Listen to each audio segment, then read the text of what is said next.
શું પ્રશ્ન છે?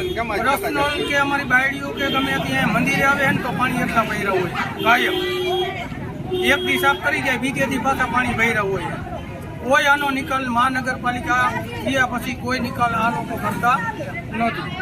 તો જરાક તો ધ્યાન દેવી પડે ને. આવું થાય એટલે તૈયારમાંથી એ લોકો અહીંયા આવી જાય કે તમે રસ્તો ખુલ્લો કરતી. શું કામ ખુલ્લો કરી ભાઈ? પહેલાં અમારો હલ કરો અહીંથી. અમારે શું કરવાનું? અમારા બાયડી છોકરા સવારમાં નીકળે શું કરવાનું? છોકરા નિશાળે મૂકવા જવાના શું કરવાનું? પાણી જ ભર્યું હોય બીજણ અમારે તો શું કરવાનું? હજી લગીને કાંઈ કર્યું નથી. આ છેલ્લા 4 મહિનાથી એમ પીલાઈ.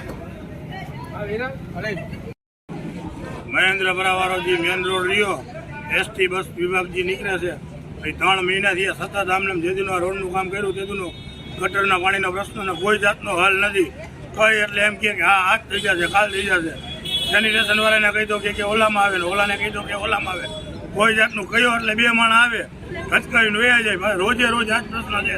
આ 3 મહિનાથી અમારા ધંધા પાણી બધું બંધ છે. આજે અમે તેના માટે ચકાજામ કરી બેઠા છીએ. અને મારું નામ કારુભાઈ અશોકભાઈ જોશી. અને હજી આનો કંઈ આગળ નિકાલ નહીં આવે તો આથી વધારે ઉગ્ર વિસ્તૃત થશે. હંસાબેન બટુભાઈ મકવાણા. રસ્તો બંધ કર્યો, શું કારણ? આ રસ્તો બંધ થયો છે તે કોઈ જઈ નથી શકતા, છોકરાઓને એકલા નથી મોકલી શકતા, એવા હેરાન છે. 1-2 મહિનાથી આમ નામ છે, લેવા ન જવાતું નથી, કઈ દૈણા મૂકવા જવાતું. ભાડા વાખોથી થોડા ઘરે બેઠા હોય તો કરી આવે. આવડા મેન્દ્ર આવડા નાગા પર સ્ટેશન રોડ.